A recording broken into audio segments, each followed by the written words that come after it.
Donc si on revient à l'idée fondamentale du Lean, l'idée c'est de créer un environnement d'éducation dans le quotidien du travail, dans le courant du travail. Donc on est dans comment est-ce qu'on se sert des espaces de travail pour apprendre. Et là, on arrive à une autre idée, une énorme rupture par rapport à tout ce qui se fait en organisation. L'idée que porte la façon dont on organise un espace de travail est qu'au lieu de réformer les gens pour qu'ils soient plus ci, plus machin, qu'ils travaillent plus dur, qu'ils travaillent plus fort, on va au contraire leur faciliter la vie pour créer un environnement de travail qui leur rend le travail plus facile. Donc c'est une inversion totale des méthodes d'organisation tayloristes ou autres, ou des objectifs qui sont toujours des méthodes de la pression. On ne va pas mettre de pression, on va se dire comment est-ce que tous les jours je facilite un peu plus l'environnement de travail pour les gens.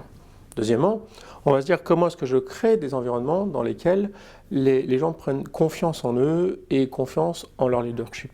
Le stress, essentiellement, on sait ce que c'est. Le stress, c'est un décalage entre comment la personne, les tâches que la personne voit qu'elle doit faire, ce qu'elle doit faire, et sa perception de ses ressources internes pour y faire face.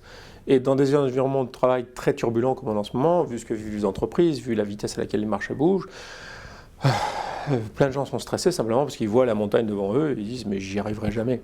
Donc la deuxième partie de créer un environnement de travail qui facilite les choses, c'est créer un environnement de travail dans lequel on construit progressivement la confiance de chacun, que oui, on a des problèmes, oui, il se passe plein de trucs, oui, il y a des événements, mais si on prend les problèmes les uns après les autres et on comprend comment les résoudre, on va reprendre confiance dans notre habilité, dans notre capacité à résoudre les problèmes et ça va bien se passer.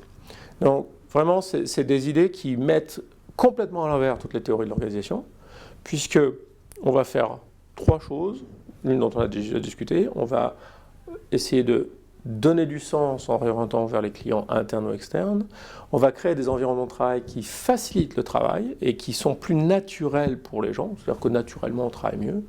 On va construire la confiance dans notre autonomie, en notre résolution de problèmes. Et puis après, on va aussi créer un environnement de... On va laisser l'équipe s'approprier ces modes de travail. On va le construire progressivement. À nouveau, ce qu'on fait à l'heure actuelle n'est pas idiot, donc on va tout casser, tout révolutionner. Mais on va donner à l'équipe les moyens de s'approprier ses propres modes de fonctionnement pour qu'elle comprenne mieux ce qu'elle fait et à nouveau pour construire cette confiance avec les gens qui font le travail tous les jours. Donc, cette idée est fondamentale. On ne va pas faire de l'éducation en envoyant les gens en formation ou en achetant des gens plus diplômés. On va travailler avec les gens qui ont de l'expérience, on va créer un environnement d'apprentissage au quotidien dans le travail, dont le but principal est de créer de la confiance en soi, de la confiance en son encadrement, de la confiance mutuelle dans l'entreprise.